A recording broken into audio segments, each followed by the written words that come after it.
Hey everyone, Mr. Toast here. Just want to let you know you can watch the podcast and interact with other viewers live on twitch.tv/convictedtoast. Enjoy the podcast. Good evening, everybody. Mixed Media Podcast is back once again tonight on Halloween, discussing some of the Halloween movies. Once again, joined by Mikey Nike Rager. And Mr. Toast here. I am like 100% ready. This is like already my favorite episode we've ever done. We haven't even started it yet. I got, for you audio listeners, I'm wearing a Halloween Christmas sweater right now from like the Halloween franchise, and I've got Friday the 13th pants on just because I don't have Halloween pants. Yes. So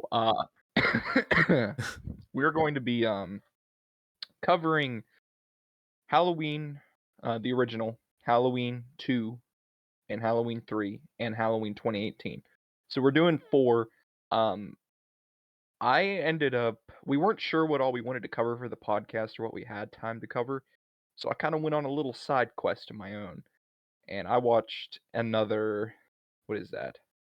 6, I think? I think I watched another 6 Probably. Halloween movies. There are too many. I lost count.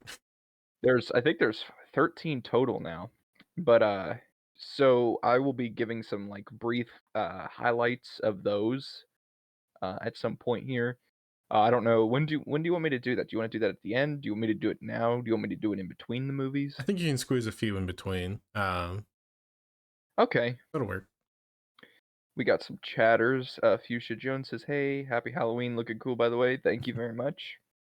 And Strawberries and Sammy says, "It's almost time, kids. The clock is ticking. Be in front of your TV sets for the horror-thon, followed by the big giveaway. Don't miss it. And don't forget to wear your masks. The clock is ticking. It's almost time."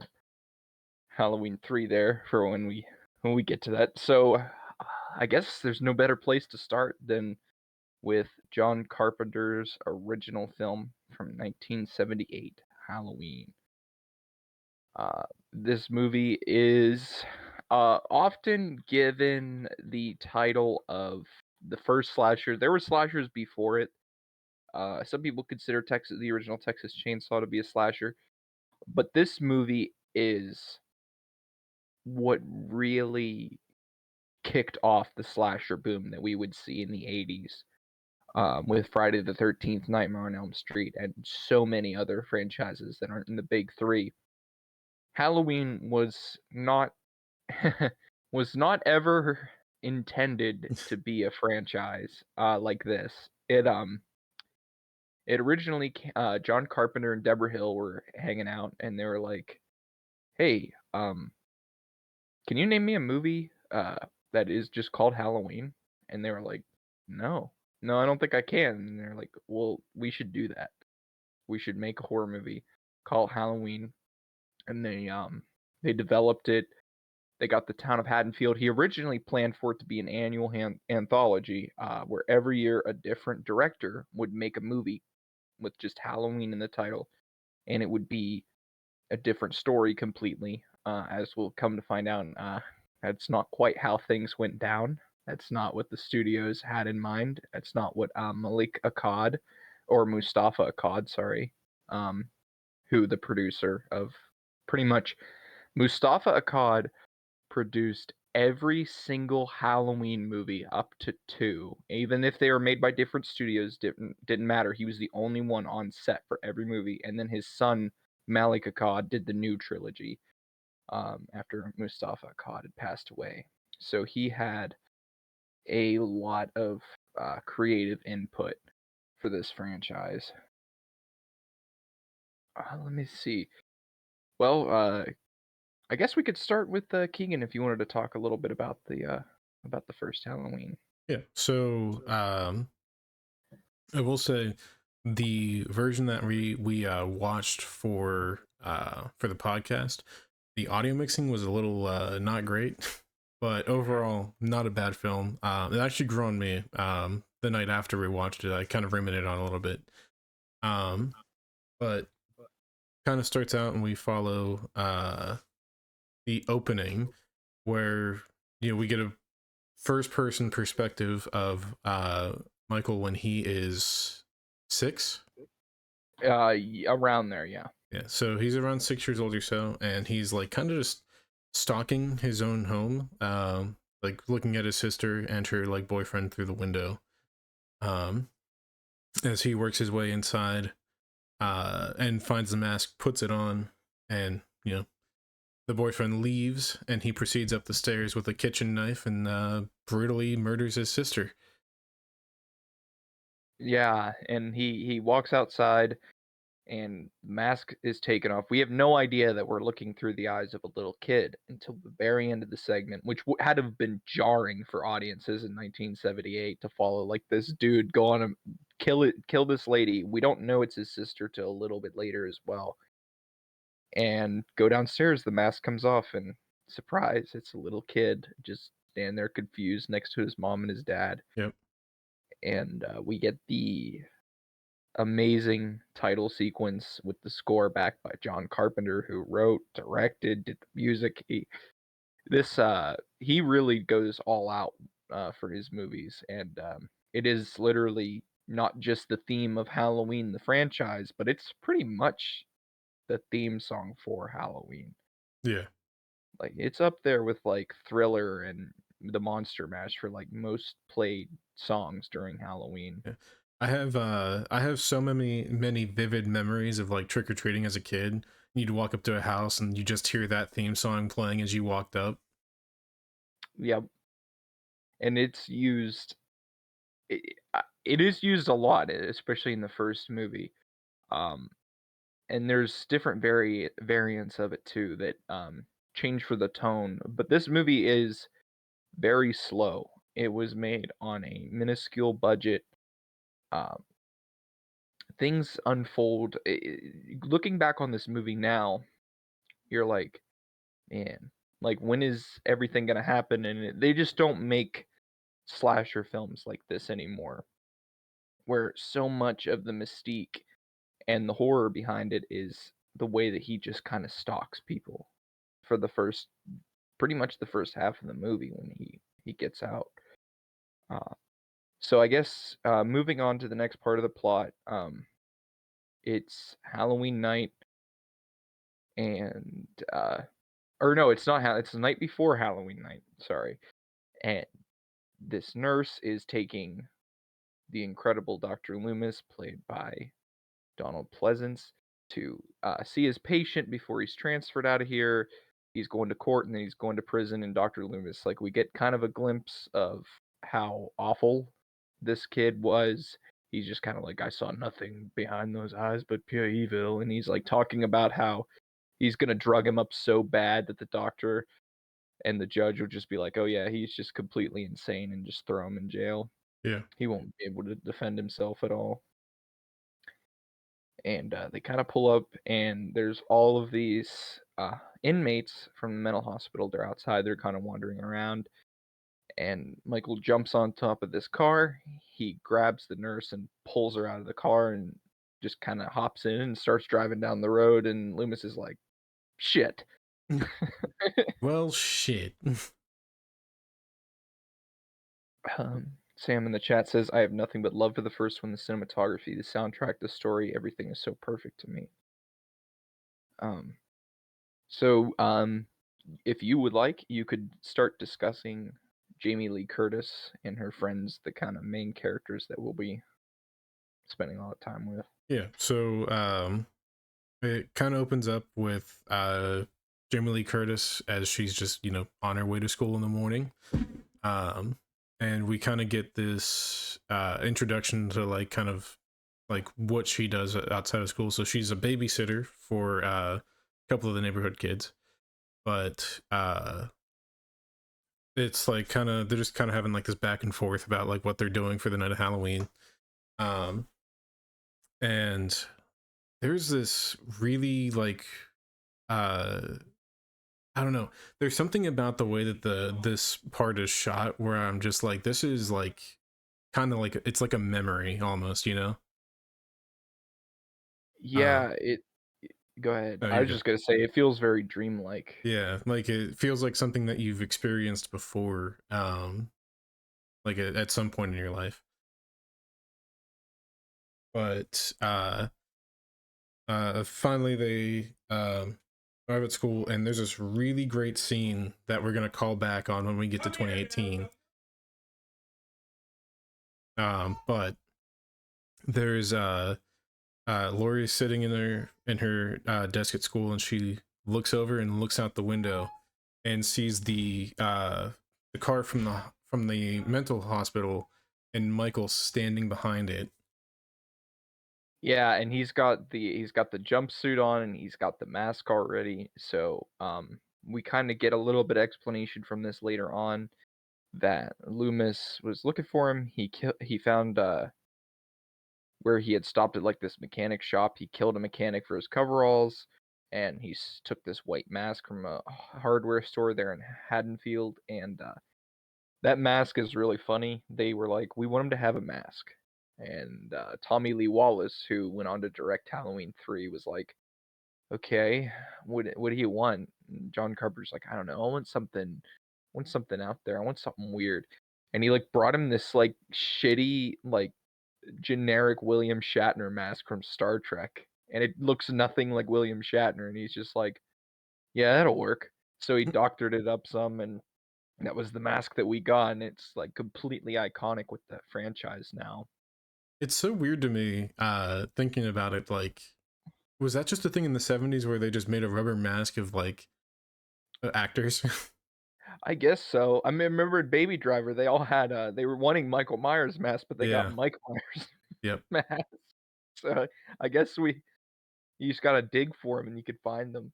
I guess. I mean, I think I actually remember hearing about that one where originally Edgar Wright wanted to do that, but they couldn't get the rights, so that's why they ended up doing Mike Myers masks instead. I think it was because they were right in the process of developing 2018 when they asked them. So they Gotcha. didn't want anything tampering with it because that was like, in my opinion, not counting 3, I think 2018 is the best sequel. And I think they kind of knew that going in as well. They had something. So Lori's kind of walking home with her friends and Annie and Linda, and she's like, they're talking about this dance, and there's just normal bullshit. Like they do a really good job of making the teens in this movie really feel like teens, I guess. Like they talk and act like people in high school do. Like the one girl's like, I always forget my books. I forget my math book and all that. And she's like, who needs books anyway? And Lori's like the bookworm. And she's walking home, and Annie gets a ride home with her dad. And her dad's a cop, and he's like, or no, shit, I got that backwards. He comes later. It's Linda that gets a ride home with her dad. And Annie and Lori are walking down the road. And Lori's like, there's somebody in the bushes. And Annie goes over there and she's like, there's nobody here, Lori.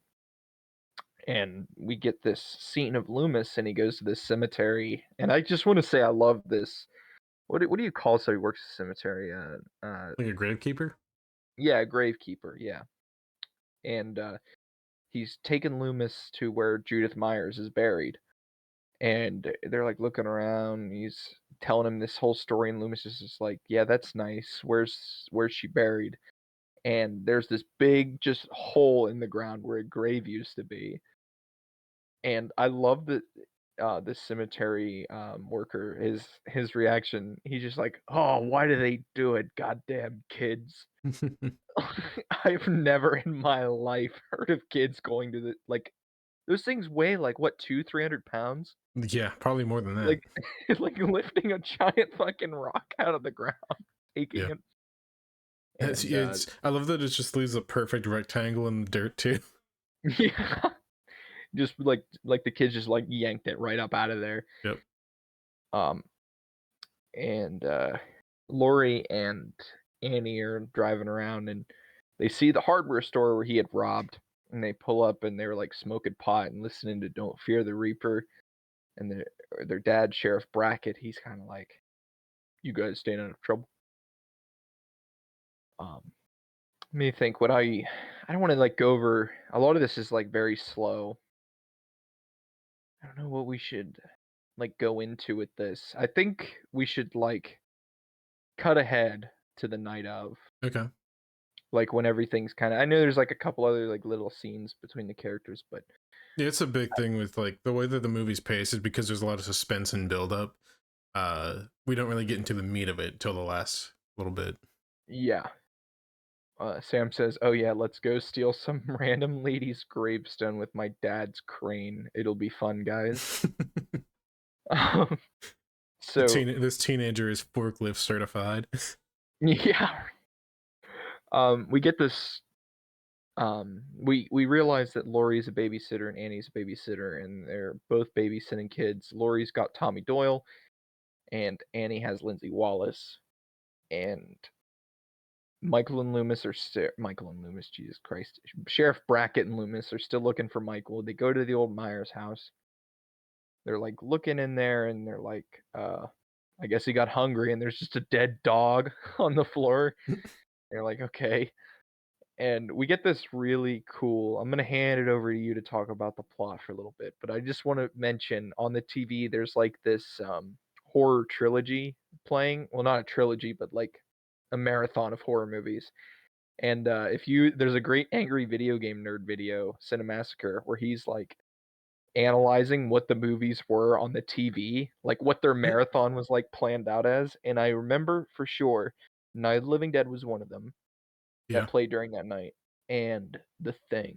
But not John Carpenter's The Thing the yet. He original. hasn't remade. Yes, and it's really cool that that's in there. And there's actually a really cool shot in Halloween Ends that mirrors that. In Halloween Ends, there's a scene where it's like Halloween night and they have the horror-thon on, and The Thing is playing on the TV, but it's John Carpenter's The Thing. So it's pretty cool. And Yeah, I just love that horror-thon. I love it when movies do that, and it plays really well. So if you want to start talking about the night of. yeah. Um, so Loomis is basically like, I'm gonna stick around here because he's probably gonna come back to the Myers house at some point. Which we do get a quick. It goes away from that for a sec, but it comes back, and we get Mike's favorite line from the entire movie. I'm pretty sure. It's up there. Yeah. So this group of kids, because there's a whole thing around town that's like, oh, the place is probably haunted or whatever. And this group of kids is going up the stairs. One of them's named Lonnie, and they're like, Lonnie, go knock on the door, as kids do. And Loomis is like, I don't want these kids to like get murdered or anything. So he leans into the bushes and says, Lonnie, get your ass away from there. And when the kids run away like screaming, like Donald Pleasance, his character is like a little smirk on his face, like he knew what he did. Yeah. He knew what he did. It's one of my favorite lines of the movie. Yeah. One of the things that's actually kind of incredible about this movie, as we'll get into it a little bit with the as the story progresses, but I love that the majority of this story takes place between two houses. Yeah, yeah, it's true. In this movie, adjusted for inflation, I think is one of the biggest growths of a box office. The budget was like 270,000, and it made 40 million in 1978. So like adjusted for inflation, I think that's like still one of the biggest jumps from budget to box office. But they didn't have a lot to work with, so much of the story is just this one chunk of the neighborhood. Yeah. Which is why the officer driving around town is a huge waste of time because he's not even close. Yeah. um. So, Loomis gets to the point where he's like, "All right, he's not coming around here." He just starts kind of walking off on his own. But in the meantime of this happening, we have what's her name? I just forgot it. The other babysitter. Annie. Annie. Annie's doing her own thing with the other kid sitting there. And they're like, you know, calling back and forth, like, what else is there to do in 78, you know? Besides, oh yeah, I'm just babysitting this kid. Oh, you're babysitting a kid too? That's that's the dialogue. Don't forget about Ben Tramer. Yeah, he comes around. You know, we get some time with him in the sequel. Yeah, yeah, like 5 seconds. It's a great 5 seconds. It's true. Sam says that's why the newer trilogy feels so off to me because Haddonfield feels so much smaller in the first movie than in the almost city it feels like in the new ones. Well, I think it was always established that it was pretty big because they had their own newspaper. And if a town has their own newspaper, they're pretty big. They had their own hardware. I mean, it was a decent sized town, but most of the story takes place around the Myers house. That's why it feels so small. But I think Haddonfield was always established to be like a decent sized town, with a lot of homes in it, especially with, yeah, I mean, they have a bar. It's not like a little, just one neighborhood kind of thing. Every town has at least two bars. Well, that's true, but they also have a whole ass sheriff's department, Yeah, that's true. which is like usually a thing for counties. Yeah. So, um, so Annie gets some like what is it, butter she gets on her shirt. She goes out like into this thing. There's this whole like weird thing now. She gets stuck out there, and Lindsay lets her sets her free, and she answers the phone, and it's her boyfriend. And Lindsay tells her boyfriend that she was stuck, and I love the dude like picking up the phone because it's just something I would say. He's just like, stuck, huh? So good. Uh, Leaving Lurk. Everyone is watching for a second on my stream. Well, happy Halloween, everybody. We appreciate you. Yes, thank you. Um, so Annie is like, my boyfriend and I can hang out. I'm gonna go pick him up. Lori, can you take this other kid? And Lori's, she's kind of a shut-in. She's just like, sure, I'll do that. She's like, and then Annie's like, I talked to Ben Tramer for you, and it's somebody that Lori has a crush on. So Annie is leaving, and she gets in her car, and we get our first like kill of the movie that's not a flashback or off screen.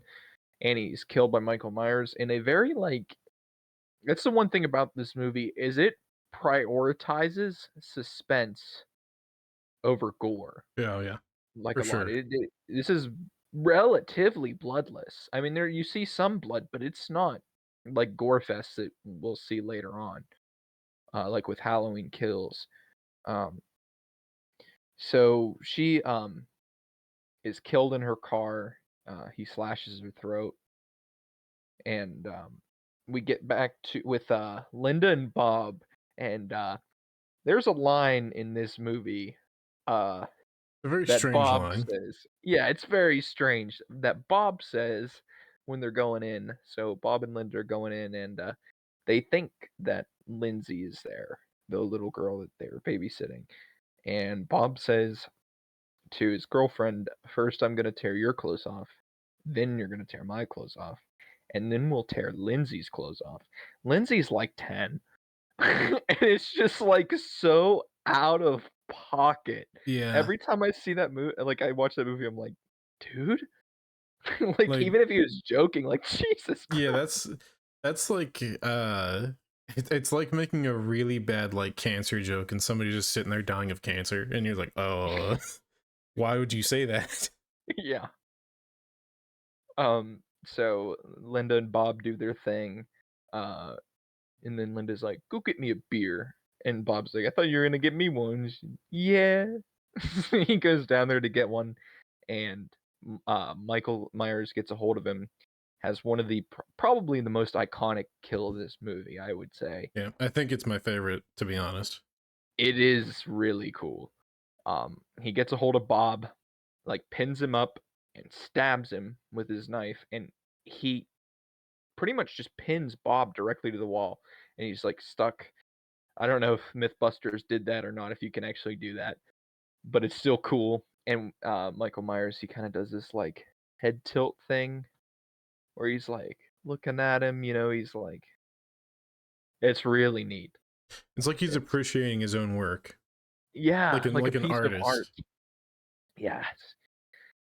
So Bob, he had this like ghost thing he was doing or whatever. So Michael Myers puts the ghost costume on. He goes up, and Linda's there, and she's like trying to get his attention, and Michael Myers is just standing there, just the sheet over him, just staring at her.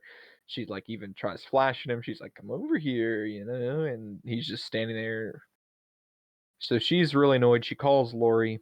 She's on the phone with Lori, and before she can say hello, he wraps the foam cord around her neck, strangles her to death. And if you'd like to take over, you may.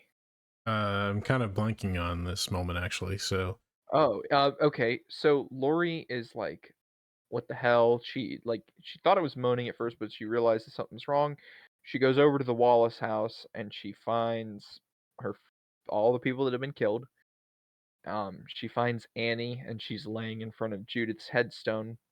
She has her first encounter with Michael. He like slashes her and she falls over this banister and she stabs him. Or no, this is later on. She gets out. She goes back to the Doyle house. She's yelling for help. She goes in and she tries to call 911. The phone's dead. Michael gets into the house and she is attacked again. This is where she stabs him with the knitting needle. yeah, She goes upstairs. Tommy, I'm blanking. Lindsay, Tommy and Lindsay. She's like, "Get the hell out of here! Like, find help." And Loomis is like searching the streets with Brackett. And if I didn't mention this before, it's very important. Annie was Sheriff Brackett's daughter, yeah, so he will find that in the second one. Uh, so Lori is she's trying to hide from him, and she gets in this closet. He like breaks the door down. She stabs him in the eye with a coat hanger. They keep fighting some more, and she's like screaming. Loomis sees the kids take off running from the house. He goes in and he finds Michael on top of Lori, strangling her in the hallway. Right before this, we get one of the other most iconic shots of this movie, where he's like laying injured by the closet, and he just sits up, like very like supernatural yeah, esque. Like it's very weird. Like he's just perfectly able just to sit up. He doesn't like turn his head. He doesn't move any part of his body. He just sits up. yeah. No arms to support him or anything. Yeah, It's all abs. yeah, Michael is all shredded. in the abs. He had some time when he was in the mental health thing. Apparently, he had time to learn how to drive too. Yeah, apparently, somebody just taught him how, I guess. Somebody in there probably gave him lessons. So, Michael's strangling Lori. She like pulls his mask off. We see the bottom part of of his face for a brief second. Loomis comes around. He shoots him 6 times. He shot him in the heart, and he falls off the balcony.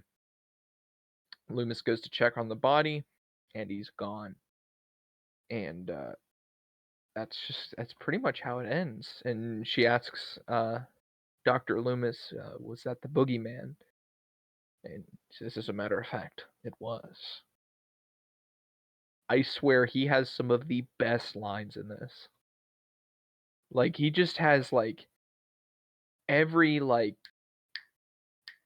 every like 30 seconds he's on screen, he has just this line and is either like explaining to the cop why they need to search for him. He's like, he's pure evil. Or he's like telling Lonnie to get his ass away from there. Like he just has like an iconic line every scene he's got. Sam said, "Damn, Loomis was a really good shrink." He was. I mean, he shot him 6 times. He shot him in the heart.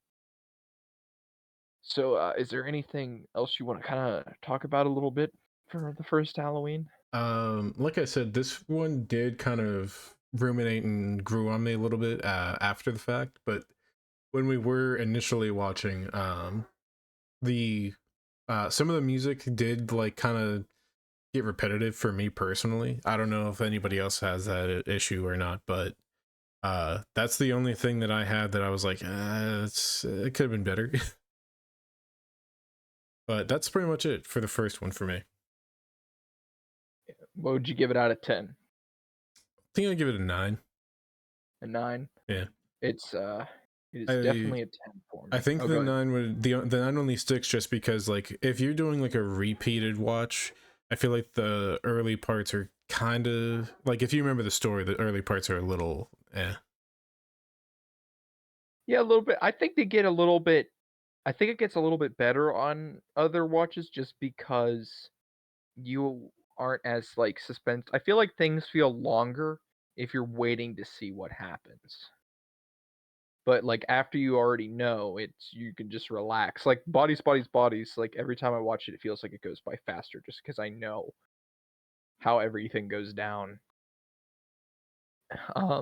So for me, it's a 10. It's one of my favorite horror movies of all time. There is one other entry in this franchise I like more. We'll get to it. Uh, we're on to a sequel that I would say has some um, mixed feelings people have about it, myself included. And that is Halloween 2 from 1981. This was John Carpenter wrote this when he was drunk. Didn't want to do a sequel. They wanted him to do a sequel, so he did one. It's the same thing that Uh, kind of happened with Texas Chainsaw 2. yep, pretty much. Pretty much. He wanted it to be an anthology, and him making this movie cemented that this was not going to be an anthology as Yeah. much as anyone wanted. So I go ahead. You got the floor if you want to start.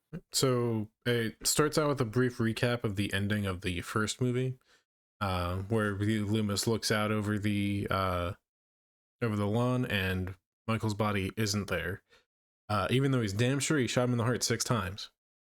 Anyway, He's not human. um, so Lori's put onto a stretcher and taken to the hospital, and they're like, we got to spread out and still find him. And the entire time, basically, like news reporting and everything's coming in. They're like, yeah, there are five bodies. Or they don't even say 5 bodies to start with. They're just like, yeah, we found some bodies, and there's probably more. Yeah. Basically, no identities revealed or whatever up to this point. Um, Lori is introduced to a EMT on the way to the hospital who he develops a bit of an infatuation with her, a little crush. And he sticks around throughout the entire movie. And thanks to Michael, I know that this character survives due to a TV edit. Yes, yes, they added an extra scene in for additional runtime for the TV version where we do see that he is alive. Yep. Um, but basically they get Lori in and they're like, she's suffered a couple of injuries, yada yada. Your basic TV doctor talk, you know. But in this time frame, Loomis is now riding around with the officer's name that I forgot. Bracket. Brackett. He's riding around with him. He's like, I shot him 6 times in the heart. I know it. And he's like, well, if you shot him 6 times, where is he? Yeah.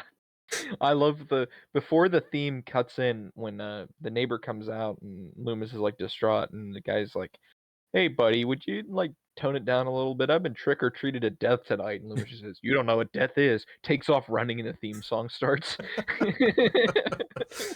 It's great. It is.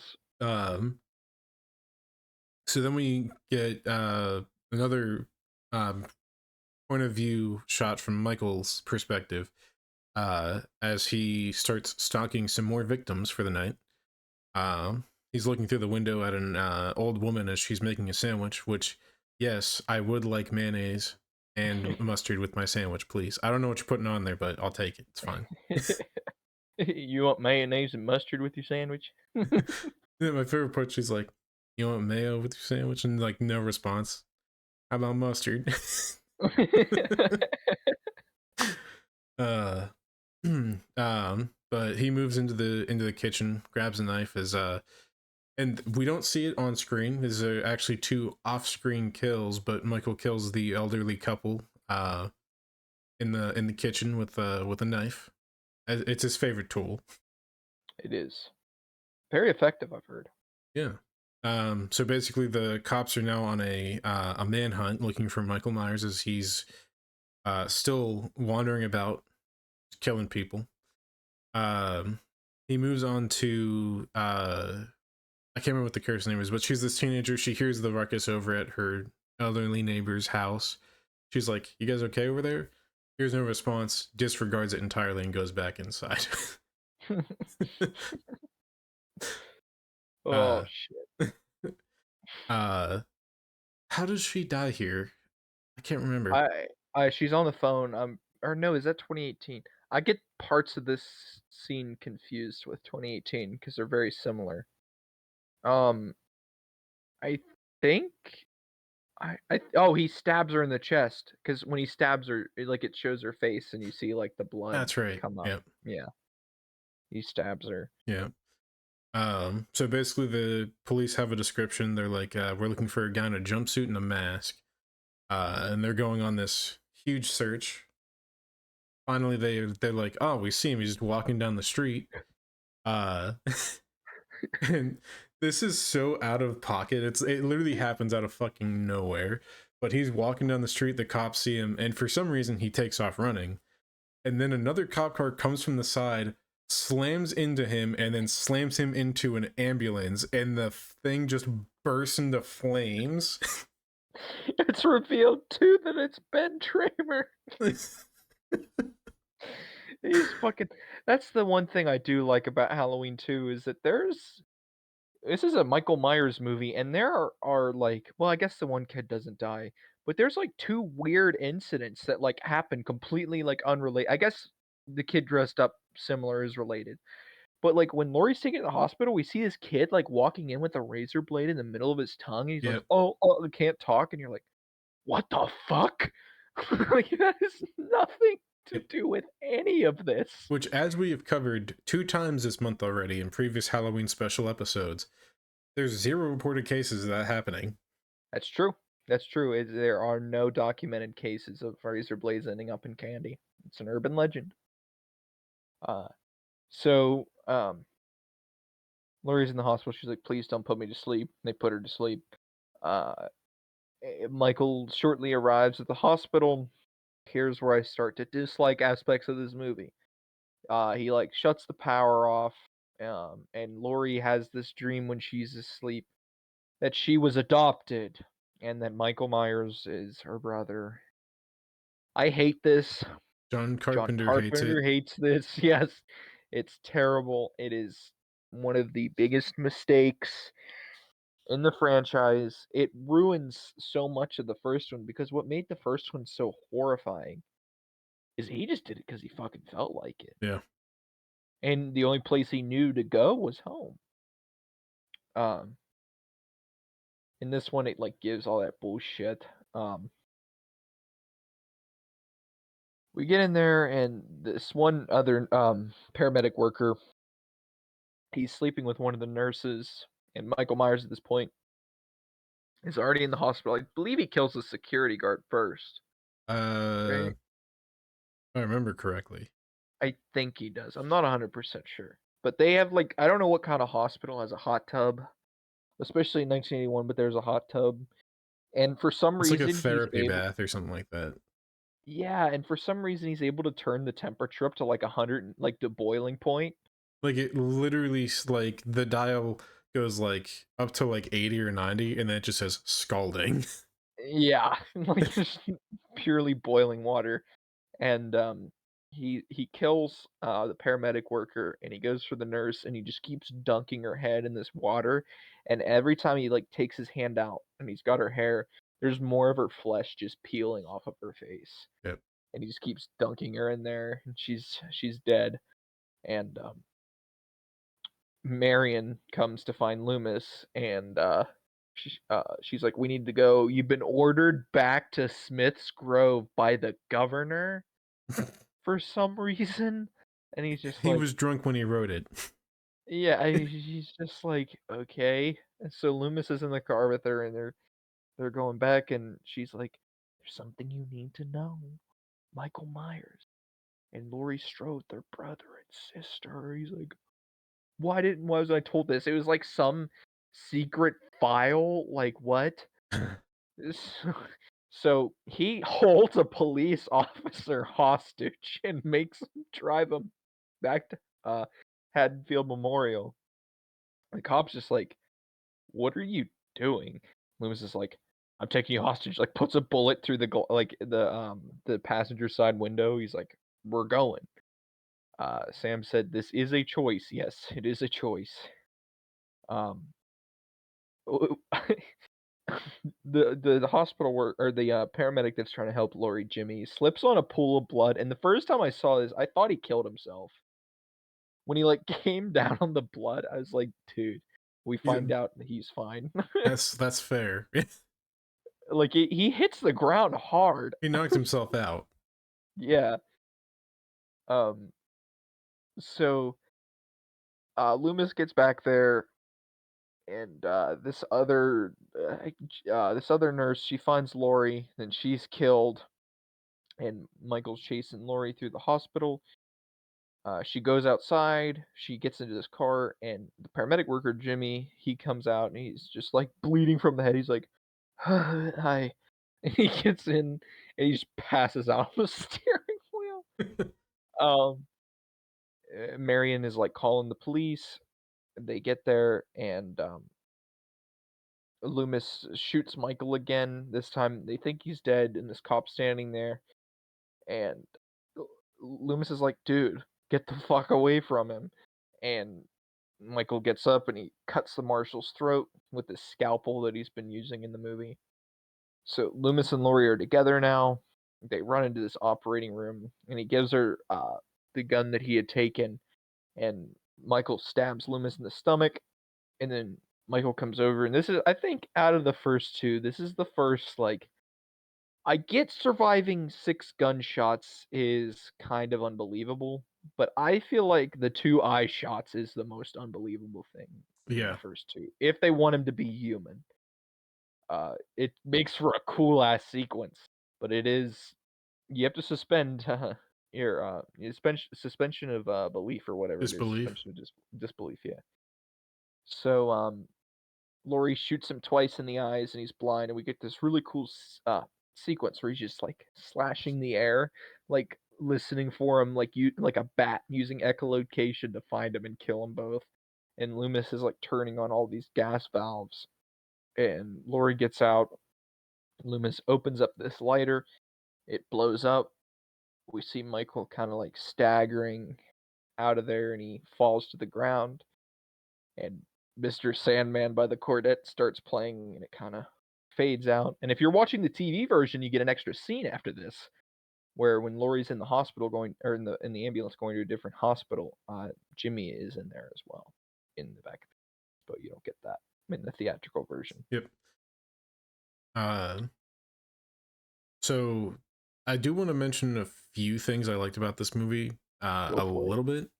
So, some of the kills they were a little bit more gory than the first movie, Hmm. which I didn't mind, to be honest. I think it opened up a little bit. And then there are even some where it's still like you still get the couple that are off screen, where it's just when Jimmy slipped on the blood, it's because he found a nurse that was she had an IV in and all of her blood just drained out, Yeah, and it's completely off screen. But I also like the setting more. Like I like a for some reason I think like a hospital has a much more tense like setting and tone than like your local neighborhood. Maybe I don't know. yeah, it's a little bit different. It Yeah. it, it makes it creepier. Yeah, I think. especially like when the part where they start like Lori starts trying to run from him and she's going through like the maintenance areas and everything in the hospital. Yeah, Um, I think this is the only one with Michael Myers that has like a well. I was trying to think of like if there was one that like also took place like outside of like homes. I yeah, can't think of one. yeah. Another thing, this has nothing to do with the movies or anything, but Mike and I used to work at the same place and we had a mask that came in from it was the Halloween 2 Michael Myers mask that had the blood coming down the eyes. And I don't if that was made from the same material, I don't think Michael Myers is staying alive because he's pure evil. I think it's because he's high out of his mind because that mask smelled like paint thinner. I know where you're going with that.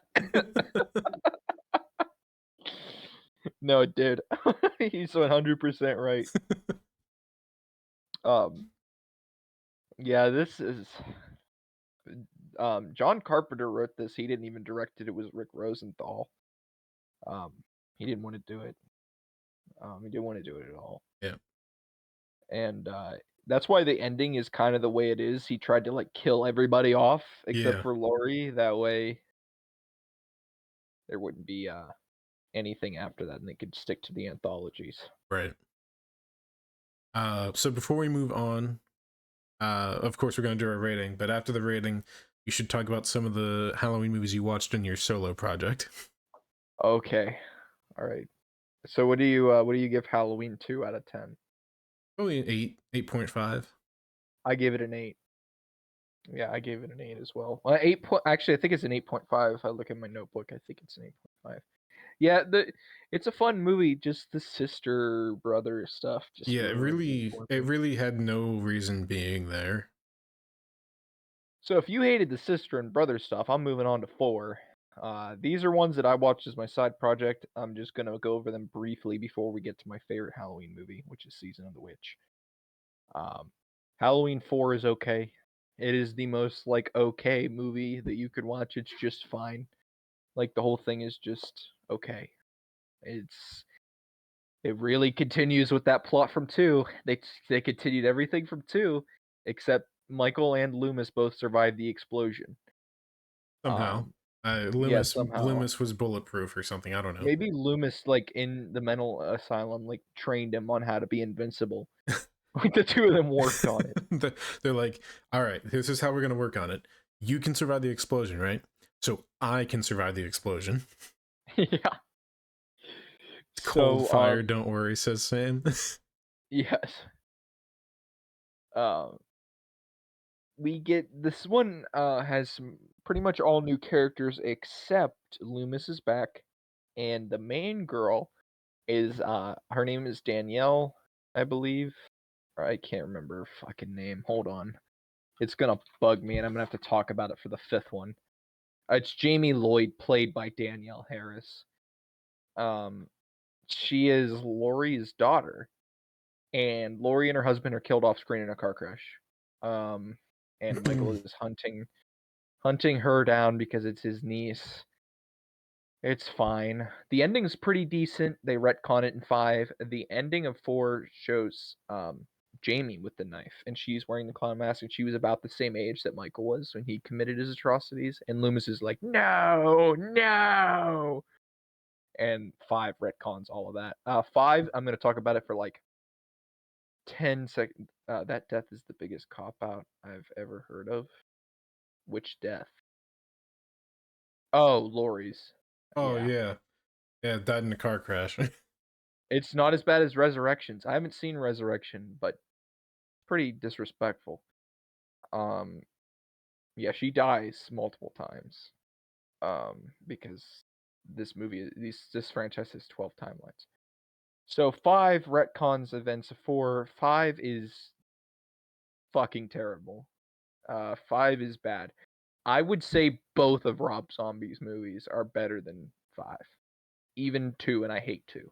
But 5 is really bad. Wait, what are you looking at me like that for? Oh no, I never thought I'd hear anybody say anything good about Halloween 2, the Rob Zombie version. Dude, 5 is a piece of shit. It is the most boring, just generic. It's terrible. It is terrible. I haven't seen 6 yet. So I'm gonna skip You can probably 6. skip it. I'm gonna watch it eventually because Paul Rudd's in it. What the fuck? It's like his first movie, but I'm pretty sure Michael in it wants to have sex with his niece. So that's like something I'm not looking forward to. That's what I've heard. Correct me if I'm wrong, audio listeners and YouTube listeners. That's all I've heard. I haven't seen it yet. H2O is fun. I didn't watch it this year though. Resurrection, hopefully I'll never watch that. And then the other 2 I watched, well no, there's a couple more. I watched Rob Zombie's first remake. It's Like the okay. way, well, I'm having what you're having with the original with Rob Zombie's remake. Oh, you're ruminating. It's growing on me. There are a lot of parts of it I don't like. I don't like the trailer park, like, chicken fried, them around the Yeah. dinner table, "Fuck you," like Rob Zombie dialogue. Yeah.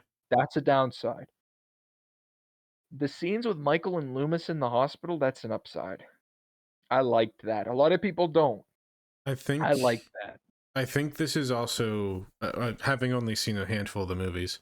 From what I've seen of them in the Rob Zombie remake, this is like the most like athletic and brutal Michael Myers.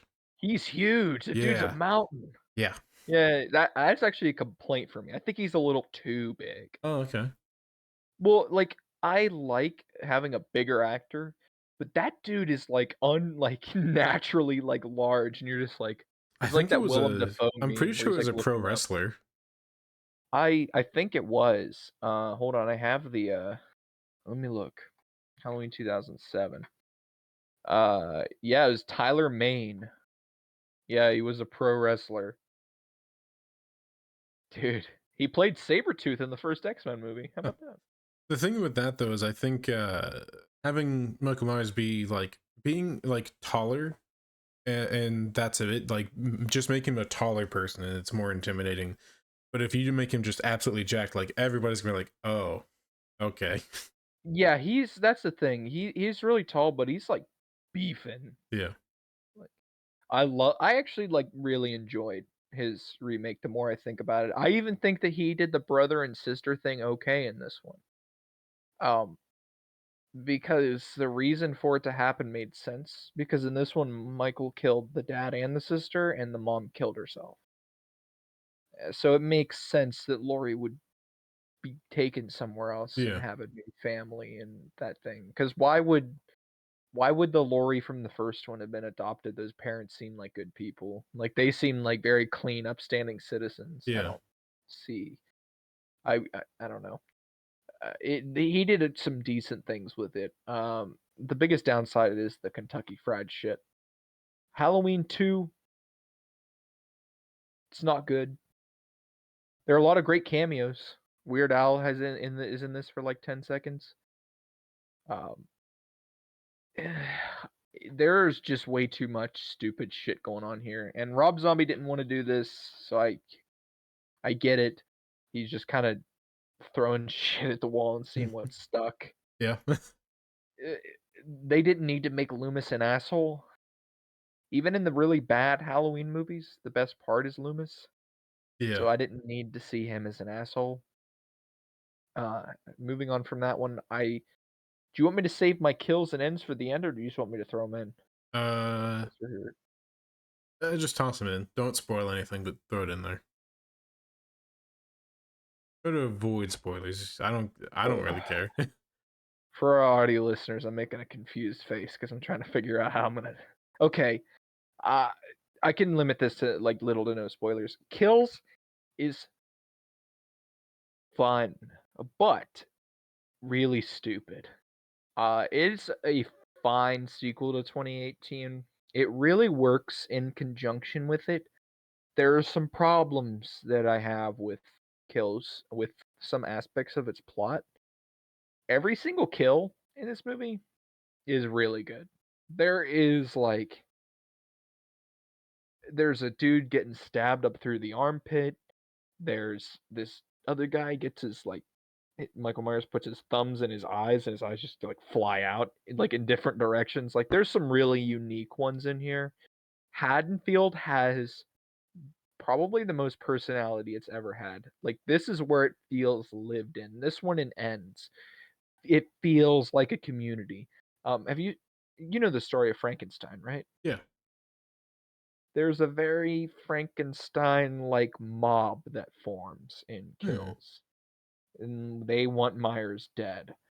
And I hate the mob because it's just like I don't know, it's weird at parts and it's like really cultish. Like they chant evil dies tonight and they're like it doesn't work for me.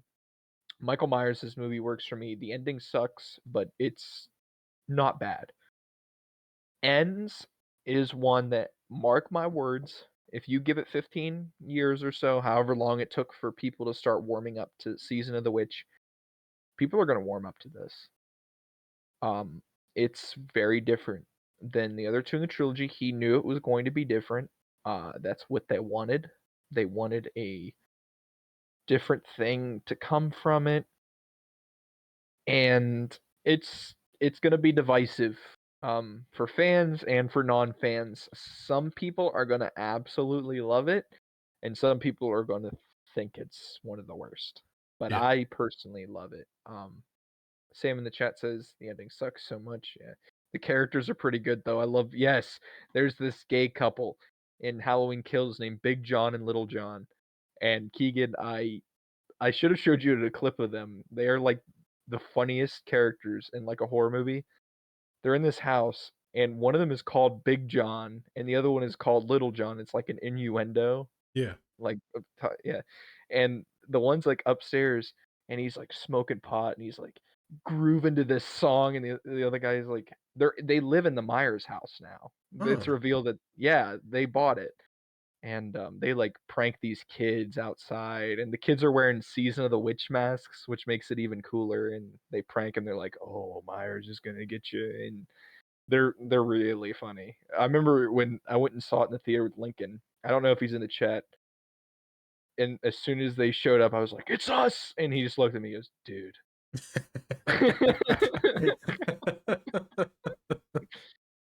And when I rewatched it with Sam last night, she was like, "Which one are you and which one is Lincoln?" I was like, "Well, I'm definitely Big John." And I was like, "Lincoln can be Little John." Um, so we are on to those are all the ones I covered. I pretty much watched every movie this year except for 3 of them. We are on to Season of the Witch, which is my favorite of them. Uh, do you wanna open up Season of the Witch? It's your favorite. I'll let you take the reins. Oh, I gotta get some water. He's gonna go Mach 2, everybody. Yeah. So, Season of the Witch was done by Tommy Lee Wallace, and it was written by him as well. John Carpenter just took a complete backseat and took over the producer role. It's got Tom Atkins in it. I fucking love Tom Atkins. That man just absolutely oozes charisma and sex appeal. He showed up in Creepshow that we watched, and he is a guy. He is definitely a guy. So the movie opens. There's this guy. He's running down the street. He's like panicked. We see this dude in a suit following him, and the dude in the suit's trying to kill him. And we see these two. He pulls this chain on this car, and it hits the guy that was on top of him in the suit, and he's like crushed, and he dies rather quickly. And you're like, that's weird. That wouldn't kill a dude. So he finds this guy at this shop and he's like, I need help, I need help. And they take him to a hospital and we get to meet Dr. Chalice. He's doesn't have a good relationship with his wife, He has a his great ex-wife. relationship with alcohol. He has a great relationship with like every other woman in this movie that's not his wife. Like he's like talking to this one nurse, he's like, "Oh yeah," and then he calls like this mortician, he's like, "Hey, we still on for Saturday night?" And then like the dude's daughter that we see at the beginning, he like hits it off with her too. Like he is a stud, absolute stud. And so he has this bad relationship, and his wife is played by the actress who played Annie in the first movie. And we start seeing these Silver Shamrock commercials. If you want to talk about that a little bit. Yeah.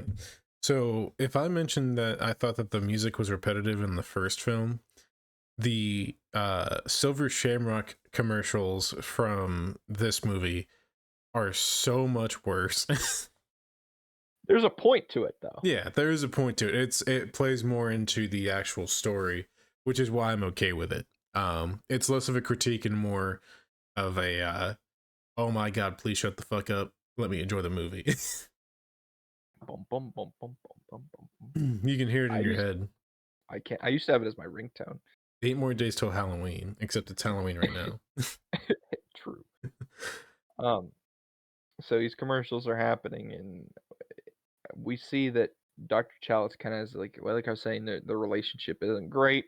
He brings his kids masks, and they already have masks, and they're the silver shamrock masks, which come in three forms. You can get the witch, the skeleton, or the pumpkin mask, and all the kids want them. It's the biggest craze right now. It's like Justin Bieber was a mask, and and every kid in this movie is from 2008. Um, so he's like, well, whatever. I guess I'll go back to work. And he gets like this call in, and he sees the guy that was injured, and he's clutching this Halloween mask. He's like, they're gonna kill us all. He's like, okay, buddy. All right. Um, Give him some drugs. yeah. So that night, a man in a suit comes in. Wow, this scene is intense. It's very gruesome. It is the special effects are like really good, and it makes it look just that much more revolting. Yeah. A man in a suit comes in, a different man than before. He goes up to where the guy's sleeping. He covers his mouth and his nose, and he like kind of pinches him like between his where his eyes meet his nose in the middle, and he just starts like pulling, and you're like, and at first you're like, oh, is he like trying to smother him, like he's covering his mouth? And he pulls his skull apart with his bare hands, and we just see like his nose and like the forefront facing bones. He just like They pulls just them pop out out. away. Yeah. Yeah, he like pulls them out away from his skull and just leaves him there. And they're like the one nurse like discovers it. She's screaming, and Dr. Shaw's like, "What's going on?" And the dude like goes out, gets in the car, dumps some gasoline on himself, and just lights himself on fire. And the car explodes. Um, so his daughter comes out, and they're like, "Okay, there's something weird about this death." Dr. Chalice is like, "It's been messing with me all week. I don't know what's happening. We need to figure out what happened to your father." So they go, they're like trying to pick up like some paper trail here, see what's going on. Um, the mortician can't even find any human remains after the car explosion. So they're researching where her father went, and he went to Santa Mira, which is in California, and it is a small little town where the Silver Shamrock factory is located, and the whole town is like made after the Silver Shamrock thing. And they get there, and they're like, okay. And there's some other there's another family that arrives, and they've got a kid with them. And this other lady arrives. She's like a businesswoman, and there's this scene, and like I said, he just oozes charisma in this movie. Uh, between Tom Atkins' character Dr. Chalice and Harry's daughter, I can't remember her name. It's like killing me now. Ellie, that was it. Um, and he's just like, I could maybe I should get another room, and she's like, that would look suspicious, and he's like, well, I could sleep in the car, and she's like, where do you want to sleep, Dr. Chalice? He's like, that's a very stupid question. It's very 80s. Dr. Chalice goes out and he meets this homeless guy, and this homeless guy is like, yeah, that Connell Cochran, he's a cock. Like, he's a piece of shit It's in the name. motherfucker. Yeah. He's like, worst thing to ever happen to this town, and he leaves, and like these guys in a suit are standing there like your personal FBI agents when you search how to make a bomb on Google. They're just standing there waiting for you. And they're standing in front of him, and he's like, oh, I was just kidding. Like, it's just a joke, fellas. And we see their neighbor. She has the medallion, which is like on the back of all the masks, and she's flipping it around. She sees that there's a microchip on the back, so she's fucking with it. She's just like, who knows why, but it turns on and it fires this laser into her mouth, and we just see like her gums and like her lips just like bent up, and her It's all eyes are like peeled good. back. Think of like a Venus flytrap, but like there's like three Yeah. or four of them that are all opened up. Or for anybody that's seen Stranger Things, like a Demogorgon almost, but just the mouth. Yeah, it's weird, and her eyes are like all popped out, and we hear like the slithering of a snake and like different bugs. Like we hear like a locust, and this fucking giant bug crawls out of her mouth, and we see a snake, and you're just like, what the fuck? The laser did that? So if you wanna take over for a little bit? Sure. I do want to briefly mention, I made a joke when we started watching this one, and I said, it'd be pretty cool if this was like somehow tied into the rest of the other movies. And Mike was like, and I was like, what? And he's like, no, I don't want to say anything. And then about 2 minutes later, on screen, there's a TV commercial advertising the original Halloween as like a like later this weekend thing, you know? Yeah, it's gonna premiere on TV. Yeah. Anyway, so after the neighboring businesswoman is killed by a misfire of whatever the circuit board is, um, she is being carted out by a group of men in suits. Or no, they're in like lab coats Yeah. from the factory, and um, they come out and they're like, "I'm a doctor. I can help. I can help." And they're like, we're gonna take her to the factory. We have great like emergency medical equipment over there. And they're just like, that's really weird that you have that in your factory. Okay though. um, go ahead. No, I was just gonna say, yeah, Tom Atkins is like, "I'm a doctor." He's like, "Don't worry about it. We got 12 right here." Yeah, it's so funny though because watching a group of people that are very clearly not doctors put a woman into a vehicle that is very clearly not an ambulance. Drive to a factory. Yeah. Drive to a building that is very clearly not a hospital. It's so bizarre. Yeah, it really is. It really is. And then we get into the factory next.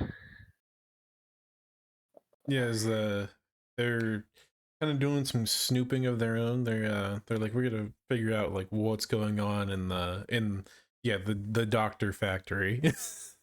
Yes. um but it's they're snooping around, and one of the guys that's there is the like leading salesman of all the Silver Shamrock masks, and he was like invited to the facility. But they're taking like a tour and everything, and they're looking at all the masks, and at one point they're like, yeah, we also send them before that we send the masks to final processing, and there's this gigantic door marked final processing, and it's like, yeah, nobody gets to see what's in there though. There's chemicals and stuff. First off, why are you using chemicals on these children's masks that are already done? That's a Yes, little final suspicious. processing. Very, very volatile chemical process, yes. Uh, so they um I just lost my entire train of thought. I was just about to take over and I just like lost everything. Well, you better Uh, find it. Ellie sees her father's car and it's being guarded, and they take off and they're trying to call the cops, and you can't call any outside number that's not in the town. Ellie's kidnapped, and Dr. Chalice, he's running around, and he like is fighting one of the men in the suits. He punches through it, he takes his fist out, and there's yellow goop everywhere and like a bunch of parts, and it's revealed that they are androids that Cochrane had created. So they he takes them in there, and he's like, "So, you want to see what final processing is?" And he shows them that they took Stonehenge. They just took it, just one of the rocks. They took it, and they took it back to their factory. And in each of the masks is a little piece of Stonehenge that they used in a microchip. And it's revealed that whenever the kids see the big giveaway, there's going to be a flashing pumpkin on their screen. It's going to activate the chip, and it'll kill them. and there will be a bunch of bugs and snakes and things that are gonna come out and kill anybody else in the room. Anybody else that's in the room when it happens. When they see their kid die, they die next. And he shows a demonstration to him of it. Holy shit, this movie's got balls. It kills off a kid in one of the most gruesome ways I've ever seen a kid killed in a movie. The kid's wearing the mask. It's in like this test room. It fires and the kid falls to the ground and his head's just like as flat as a pancake. And all these like roaches and spiders, scorpions, snakes, all these just nasty things are coming out of the mask and What's it kills the other. what's even more disturbing about that scene too is you can kind of see some small parts of like the kid's face through the mask, and it's just like ghost white, and he has like cataracts. Yeah. Yeah, and the mask is, like, melting when he's, like, falling, it's, like, squishing up because of the heat. It's fucked. Um, and it kills the other 2 people that are in the test room with him. It was the, number 1 masked sailor, he killed him, and Cochrane takes, Dr. Chalice into this room, and he explains his evil plan, that he is a witch, or a warlock, if you prefer. He's talking Magic about, like, Man. yes, Magic Man. He's talking about, like, sacrificing children and, like, the pagan and what Halloween means, and, we haven't had a good Halloween in 2,000 years, and he walks away, and on the TV is Halloween, the first one, and it's the really suspenseful music where it's like, "Dun, dun, dun," and Doctor Cochrane turns around, he's like, "Happy Halloween." And Dr. Chalice gets his mask off because he put a mask on him so he would die too. He gets it off and he kicks it onto this camera. He escapes and Oh, it's he grabs. masterful, by the way. He just flicks it and it lands perfectly on the camera. Yeah. Um, he escapes and he grabs Ellie and he goes into this big control room and he turns on the commercial and he's got this big box of medallions and he dumps it. And there's a bunch of the androids and Cochrane down below, and Cochrane looks up. He's got this like shit-eating grin on his face. He just starts slow clapping for him, and it all explodes. The factory just annihilated, and they're running, and they get in their car, and they're about to drive away, and Ellie starts attacking him, and they crash the car, and it was revealed to him that whenever they were both captured, Ellie was replaced by an android, and eventually is able to kill it, and he takes off running back to the shop that we saw at the beginning of the movie, and he's calling like NBC, CBS, ABC.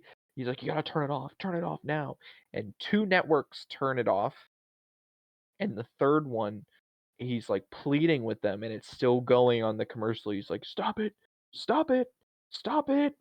And it just fades to black, and we have no idea if he succeeded or if he failed. Really bleak ending. Yeah, Really dark. ambiguous. Yes. Yes, very ambiguous. I love this movie so much. It's so much fun. I love the masks. I love Tom Atkins. I love the music. I love the villain.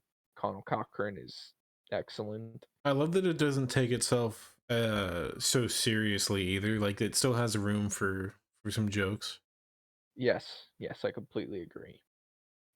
Season of the Witch, I believe, is one of the literally most divided because I think it's got like a 50% on Rotten Tomatoes, and that means 50% of people gave it positive reviews and 50% gave it negative reviews.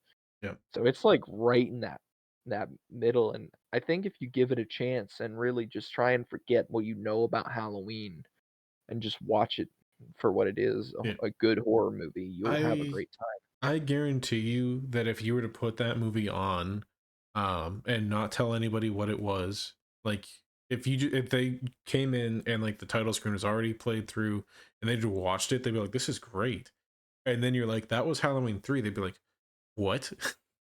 Yep. Yeah, it's very good. Tommy Lee Wallace really outdid himself. He did a great job. Uh as the director. So what do you give this one out of 10? Or if you have anything else you want to talk about with it that kind of took over that one. It's a 10. Yeah, it's a 10 for me. It's one of my favorite I'm glad you like this one. Yeah, the You thing about it is it's not a slasher, and for me personally, slashers are here and there. The only slasher I'm like I love that is Scream. So, which is a movie that analyzes slashers. Yeah, Wes Craven's big one. That nightmare. Yep. But yeah, it's so much fun. Definitely give it a watch if you haven't before. It's a great horror movie. Um, so I guess we're on to Halloween 2018. Uh, you are more than welcome to start for 2018, Mr. Toast. Yeah. So 2018 starts it's on the 30th. I think it's the 29th because then the 30th is transfer, 31st is Halloween. Okay. I think. Yeah. Because there's 3 days. That's right. Yep. So we start on the 29th of October as this couple that are going around doing interviews to create podcasts about like criminal stories, essentially. And they find themselves at the hospital and they're like, we're going to basically try and get an interview with Michael Myers or try and get him to interact with us in any way at all, since he just kind of stands there all day. But the doctor, whose name has slipped my mind, Dr. Sartain. Sartain, yeah, he's basically like leading them through and explaining the whole situation about how he studied under Dr. Loomis and he kind of took over his studies after he passed. Um, and the couple finally they make it out into the yard and there's several people in the yard that they're all like chained up pretty much, but um one of the podcasters walks up and they're like, Michael, I have something for you, and he pulls out the mask and he's basically, he's like, you can feel the presence, look at it, say something. And I love this scene because of everybody else's reaction in the yard. Even Michael's, where he just kind of subtly turns his head just a little bit, kind of acknowledging it. But like all the other inmates and things start like they're like freaking out. They're going crazy. Uh, Also, quick side note: they're recording with a Tascam. If anybody knows what that is, you don't record raw audio with a Tascam. Gotta do what you gotta do, man. Desperate times. Walk around with a condenser microphone like a professional. Um, so then we get the title sequence, and for me, when I saw this in the theater, I fangirled because, to my knowledge, this past two, this is the first one to show the pumpkin at the beginning. Well, 3 does, but it's like a digital one. Yeah. 4 just has a generic title. Yep. But the first 2 have like a cool pumpkin and you're following it through the opening credits, and this one brings it back. Yeah, and the coolest thing about it is that it's reversing. So it's like it's like a squished down aged pumpkin and it slowly reverses into the pumpkin from the original with the knife carved in the nose and Michael's mask carved into the left eye. And it's a lot like this movie. It takes this franchise and it kind of like Revitalizes elevates it. it. Yeah, lifts it up back to what it was. So we get we get to Haddonfield after this, and we meet Karen, her daughter Allison, and Karen is Laurie Strode's daughter. Allison is her granddaughter. Laurie Strode is kind of living off the grid. Do we see the scene of her first or the scene with the family first? I can't remember. I guess it doesn't matter what order I talk about it in. I think we see the podcasters go to Lori first. Okay.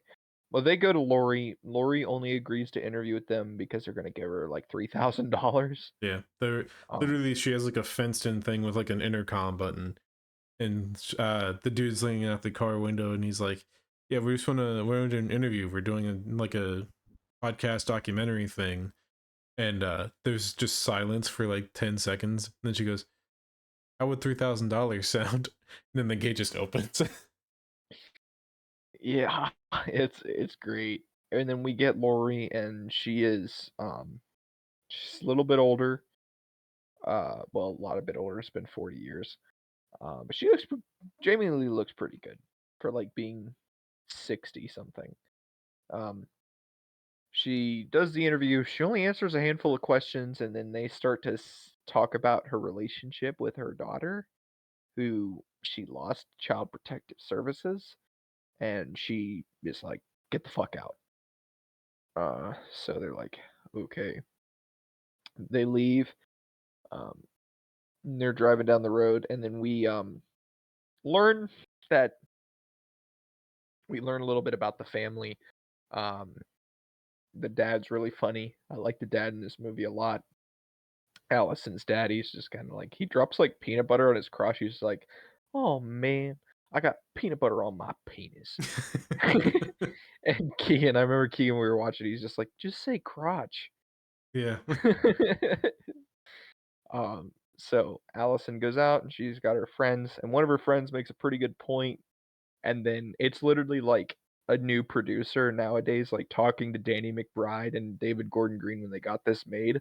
The dude's like, yeah, I mean, like he killed like four people, but like to today's standard, like That's not that's that not, bad. yeah, it's not that bad. And then this is Danny McBride's reaction as Allison. Just shut the fuck up, Dave. Just shut the fuck up. Um, which I love that. Yeah. Um, so um, we get like this dinner scene uh This is the between. night of the transport. Yes, Michael is being we did not mention that. Michael is being transported facilities. Um they're like he's incurable. He's been in here 40 years. We're just going to throw him in a fucking federal prison until he rots to death. The state's done with him. So his doctor is a little weird. He's like, "I'll be with you the whole time, Michael." He sounds a lot like Loomis too. Yeah. Uh, so we have this dinner scene between Allison's family, Allison's mom, dad, her boyfriend, whose name I'm forgetting right now, but I really like his character because he does cool shit in the second one, but I can't remember his name. Um, they're all sitting there eating, and the dad's like, I just want to do a really funny callback. So I know you haven't seen Kills yet, but do you remember when the dad's like, "Oh, I know your dad, Lonnie. He used to Yeah. sell me peyote." In the second one, they're talking to his dad, Lonnie. Lonnie's in the second one, Yeah. like all grown up, and he's like, "Yeah, I remember your dad. He used to sell me peyote." It's just completely reversed. Kills has a lot of really good jokes. Kills is like simultaneously the goriest and the funniest in like the franchise. Yeah. Uh, oh, okay. I'm gonna turn my camera off for like 2 seconds because Sam's walking in. If you want to take over from this point in the plot. Okay. So basically Lori is she's kind of like stalking the prison bus, and she's sitting there, she's nervous, she's sitting there with a revolver in the car. um she even like has like this tiny like little shot that you get from like the from like the liquor store. She like cracks it open, chugs it really quick, and then just sitting there super nervous. As it cuts to the dinner scene, she kind of barges in, and she's like kind of introducing herself and to uh the boyfriend and everything. And then she picks up Karen's glass of wine and just starts chugging it. And she's like, "Mom, I thought you gave up drinking." And she's like, finally puts it down. And she's like, "All right, I'll sit down. I'll sit down." And she starts kind of rambling about how earlier that night she really was thinking about killing Michael as he was getting onto the prison bus. And then she's kind of talking like I saw him, the Shape, which I don't know why more people don't refer to him as the Shape. That is so much cooler than Michael Myers. It is a really cool name. It is really cool. Um, yeah, it's I like how they kind of frame this different version of PTSD that Lori has because it's not the PTSD that like you're very like skittish towards something or like triggers you in a certain way. Like Lori just like went full mental, like becoming um like a counterpart to him almost because all she has been dreaming about doing is cutting him down. There's a line in Kills where she tells um her daughter, she's like, "I'll take his head as he takes mine." And the daughter is just like, "What the fuck is wrong?" Like, "What are you saying?" Um, we got some chats. Cameron, I think. Yes, that's the boyfriend's name, Cameron. Sloppy Butcher says my internet has apparently took a liking to genocide because it killed all my connections and devices back up and running now, though. Oh, Well, that's good welcome though. back. Yeah, welcome back. Hopefully you get that small kink out of your internet. Yeah, very true. So, yeah, I really like how they did that, and they kind of just made her that way. Like she is a counterpart to him. Uh, we see Michael's prison transfer. Bus crashes, of course, and his doctor kind of like seizes the opportunity a little bit. We get a little bit more into this later.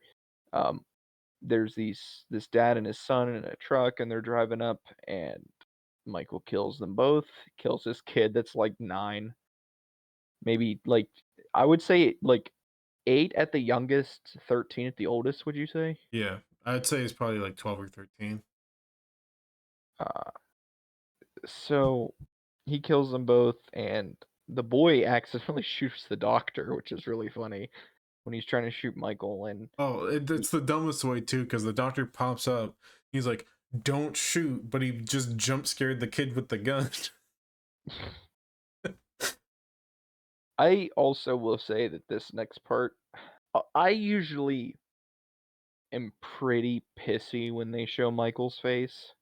Okay. It doesn't like in Rob Zombie's Halloween 2, it doesn't do it for me. In this trilogy, I like it a lot because of the way they angle it and things like that. It's like, and I like the look that James Jude Courtney brings to it in the new trilogy. Like this older man, he's got like a bald spot. Yeah. The other thing too is that they never show his direct shot of his face. It's either blurred or it's from like the side. Or Yeah, if it's even the side, like the opening shot is back here. You just it, see the back half of his face. in Kills, there's a segment where you see a lot, but it's like different angles, and it works really well for that scene in Kills. I hate the plot of that scene, but I like elements of that scene in Kills where you see a lot of his face. Yeah. Um, so we see a good bit of it whenever he's in this truck stop. He sees the podcasters, it's me and Keegan, visiting Judith Meyer's grave. He kills them both in this place. He like follows them back. He kills them both like very brutally in the bathroom. He's like smashing her into the freaking stall and into the door. He gets a pair of coveralls and he takes his mask from the car, which is a really cool way to have him get that mask back, in my opinion, Yeah. because it finds a way to like incorporate the original mask, uh, like into something new. If that makes sense. I don't know. I love the dirty look of it, and you It saw looks like in it's aged, like it's been like thrown around for 40 years. yes, and I love the look of it in Kills too, because as we'll talk about with the ending of this one, it gets burned up and there's like that hole in it. It looks so good in Kills. It is so just creepy looking. Welcome both Trent and Spencer into the chat, And thank and you for the thank you for follow. yeah, beat me to it. Appreciate Um, that. So he gets his mask back. We get this really cool like slow-mo shot where he like closes the trunk and he's got the mask on. You're like, the boys are back in town. Um, so if you go ahead, I'll let you run. Yeah. So basically it's oh, got a gifted sub from the Sloppy Butcher to Spencer. Appreciate that. Thank you very much. Um, Thank you. but where was I? Sorry. We were right after the gas station. He gets the mask back. Yeah. So the cops show up to the scene and they're kind of looking around and they're like, "Oh, well, Michael's back for realsies this time. Got his mask and everything."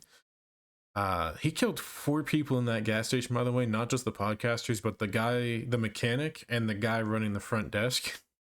Yeah, He took the mechanic's jumpsuit because where else is he gonna get one? You know. it's true. Um, It is a nice jumpsuit. I'm glad it was in his size. yeah, I it's would have been kind of surprising. devastated if he had to like wear one that. Could you imagine him like walking around in a jumpsuit, it's, like really tight, and like Uh, you could see his pecs? Imagine he goes to stab somebody and like it just tenses up. He's like, shit.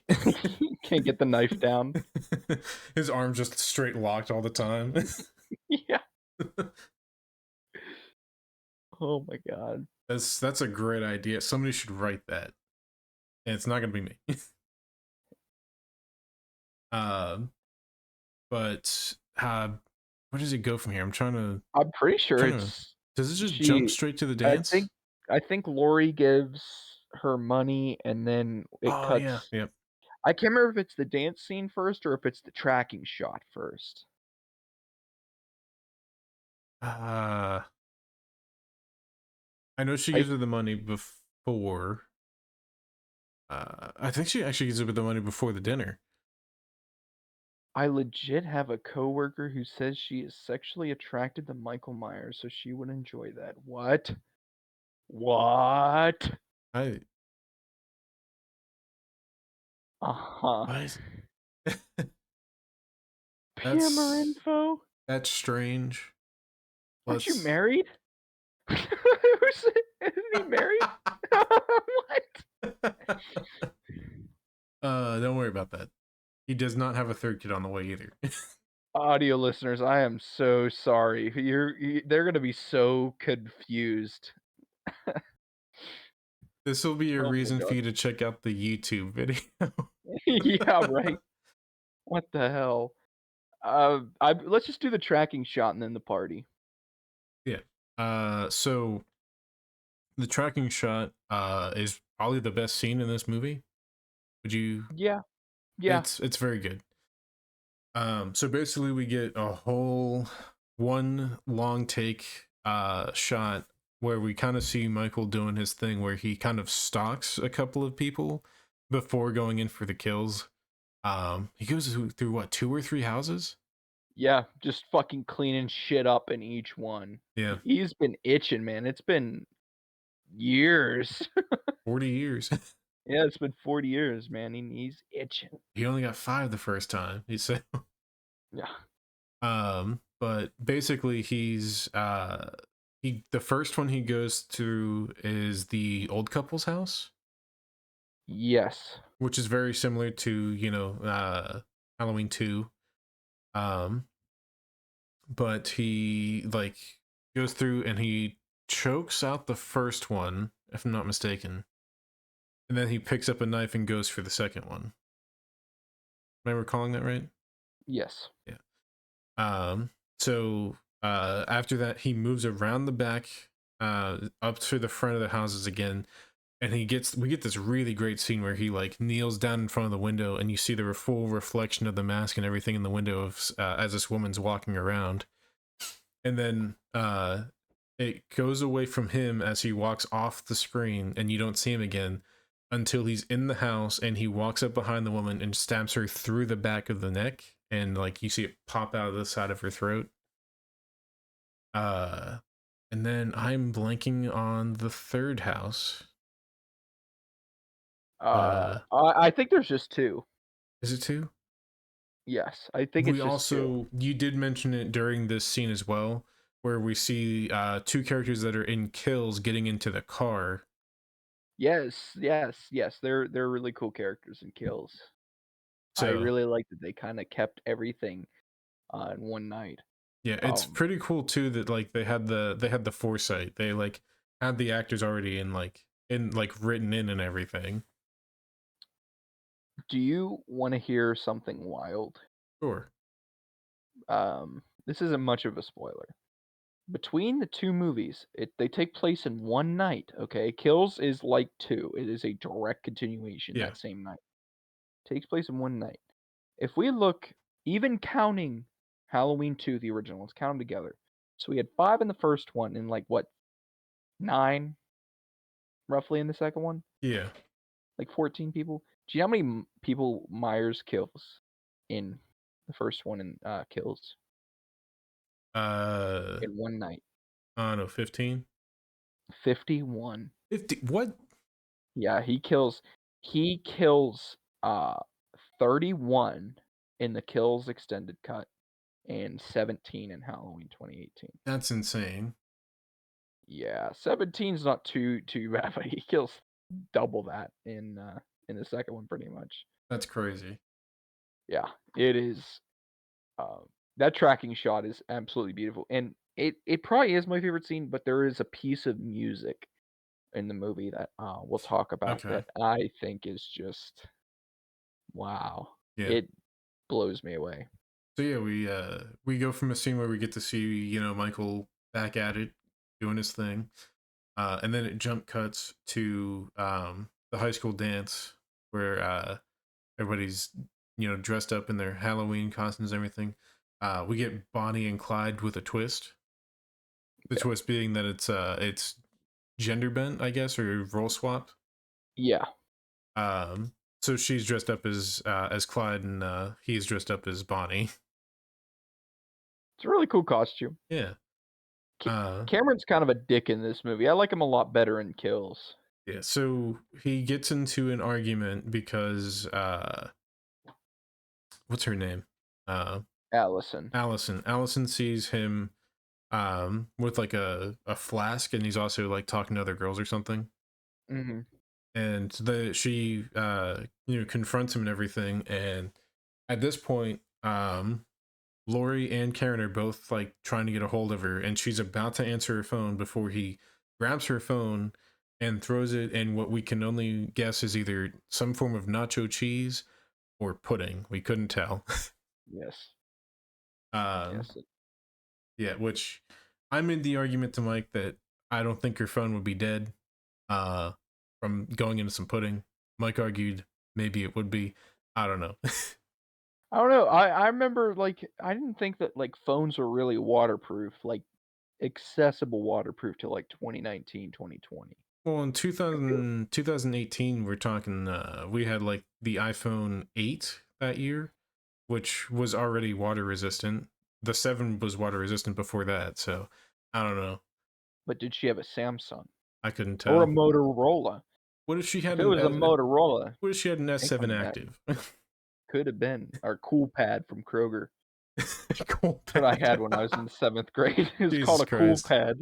Most generic shit ever. Was it Or was nacho it cheese nacho resistant? cheese resistant? The Yeah, better question it is, was. was it pudding resistant? Yeah. Don't want to get all Um, that sugar and everything in there. Anyway, we got sidetracked on that for a minute.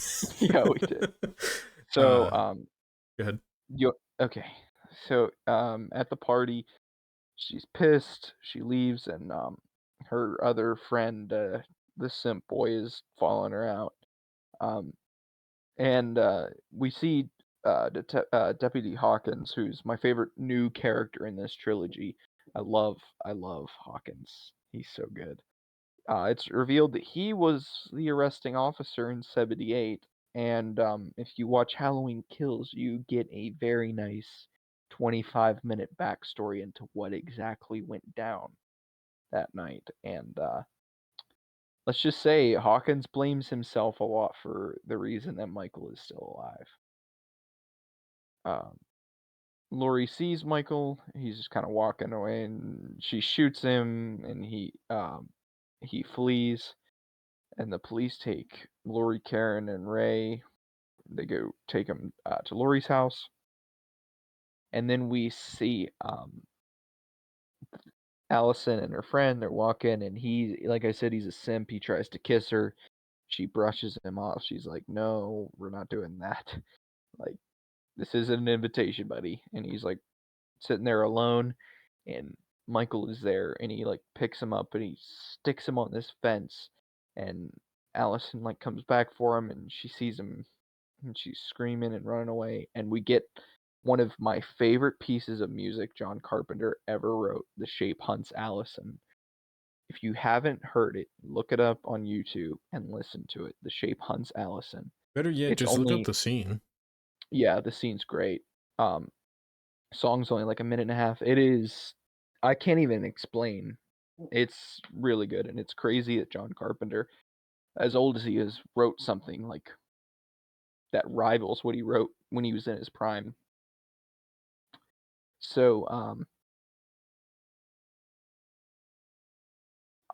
we see Dr. Sartain, and he's talks about how I was a student of Dr. Loomis, and he talks to the sheriff, and he's like, "Let me help you." Um, and Hawkins is like, "I'm gonna kill him this time." He hits him with his car, and Sartain is just like, "Yeah, no, no, no, no," and he um stabs Hawkins, and I don't know if I told you this when we watched it, but Hawkins lives. Oh, okay. Yeah, that's Dead Meat actually accidentally counted him on the kill count, and he complained about it like whenever he was doing the Halloween Kills one. So a character that because David Gordon Green saw that he made that video, so a character that looks like they die in Kills is alive and ends just to fuck up his count again. I see. So a big thing with that, we did an entire month of Halloween specials, and we waited until the very end to mention Dead Meat. Yeah, it's true. Kind of It was impressive. just yeah, pretty much. We do our own research. Yeah. Um, so Dr. Sartain stabs him. He's like completely obsessed with Michael Myers. He leaves Hawkins there on the road, and unless you see kills, you pretty much assume he's dead. Yeah. Um, Dr. Sartain is wearing Michael Myers' mask. He puts him in the car with Laurie. He's like, "They have to meet. They have to meet. It has to happen. My research. They have to meet." And like meaning Laurie and Michael again. And that's the one thing I really, really like about the movie is they really like lean into that. He's just an animal. Like he's not after something. He has to put him in the direct path of Laurie Strode. Like that's like if you're trying to shoot a basket and you just walk up, reach up, and just like not even dunk it, just like put it in like that. It's literally what he did with this whole thing because Michael in this version of Halloween does not give a shit about Laurie Strode at all. He recognizes her. He does not give a shit. Um, so Michael kills Dr. Sartain. He's pissed. Allison's trying to get away, and then he kills these two cops, and he makes like these jack-o'-lanterns out of their heads. It's really neat. Um, they have a big final fight. We get some stuff. That's one thing we neglected to mention was there's a lot of like homage to the original in this movie. There's a lot of callbacks. Like there's a scene in the first one where Laurie is in a class and she looks outside and she sees Michael standing by a tree. In this one, Allison's in class. She looks out and she sees Laurie standing by that tree. That's what I meant to Um, mention when we started talking about the first one, how there's a scene that we'd call back to. yeah, and we see here when Michael goes off the balcony and lands in the first one and he disappears. Laurie does that when Michael pushes her off the balcony. It's missing. It's pretty cool. So the three girls in the family, the dad is sadly killed, and it's left up to Karen, Allison, and Laurie, the three generations of the Strodes. They get into a big altercation. Karen shoots him in the jaw. Which is a Uh, great scene, by the way, because the way that she does it is like so he like rips open the thing to the basement, and she's like, I can't do it. I can't do it. And that's when he's like, all right, I'm gonna come down the stairs now. He's like, gotcha, and then pulls the trigger and hits him in the jaw. Yeah, it's awesome. So they get him down in the basement, and they're fighting with him a little bit, and they get him trapped down there, and Laurie hits this thing, and it's revealed that the basement isn't a bunker, it's a trap. And he's in there, and this gas starts filling the room, and it goes up, and we see him kind of standing, the head tilt like in the fire. Laurie says goodbye, and they take her out, and we see the burning basement. And if you watch all the credits and watch the post-credit scene, you can hear Michael breathing, stating that he is still alive. All right. So, is there anything with 2018 that you want to touch on that we may have? I think everything that the original set as like precedent for slashers at the time, this evolves and makes it more than what it used to be in the 70s and 80s. And I think a big thing of it as well is the music is much more diverse. There's a lot more of it. And I love a lot more of the attention to detail and kind of honoring the original. What do you would you give it out of 10? It's really tough because I like the first one quite a bit. I'm probably around probably a 9.5. This one is a 10 for me. I love this movie. It was great when I saw it in the theater when it first came out, and every rewatch it's so good. They did a good job of capturing what made the first one so special. I'm losing my voice. You can tell. Yeah. But yeah, they capture everything that made the first one so great, and they, like you said, they expand upon it a lot. Yeah. It's no longer just another kill all the teenagers that are horny type movie. Yeah, yeah, and I like that a lot. I like that he really just he doesn't discriminate, and he really doesn't discriminate in kills or ends. Yeah. Um, I think that's all I have. We did very briefly forget to mention uh that if she were a better babysitter, he wouldn't be up clipping his nasty ass toenails. Yes, that kid is so good. We didn't mention either of those characters. Yeah, that boy is so good. Yeah. If you were a better babysitter, I wouldn't be up clipping my nasty ass toenails. Oh shit. Well, that's our last Halloween episode. We had quite a few this month. Yep. And it was honestly, it was a blast doing a lot of them. So I'm not gonna say all of them, but that's it. Well, you can't just say that. Now I don't know which episode you didn't like. Now I'm I'm not like, telling. it's just Texas Chainsaw 2. We all know it. Um, yeah, it's been a lot of fun. Kind of going back to our regularly scheduled program next week. This upcoming Sunday, we will have our final Attack on Titan episode. Following that, we are doing a Death Stranding episode, I believe. Yeah. So And that'll for be a the lot of Attack fun. on Titan, be sure to watch the finale if you're able to, because we're going to be Yeah. talking about everything. Yeah, we're gonna be talking about it like the day after it comes out. Yeah. We'll be So talking about the rest of try your well, best to final keep up to season, date. part 2 and 3. So it's like everything. Yep.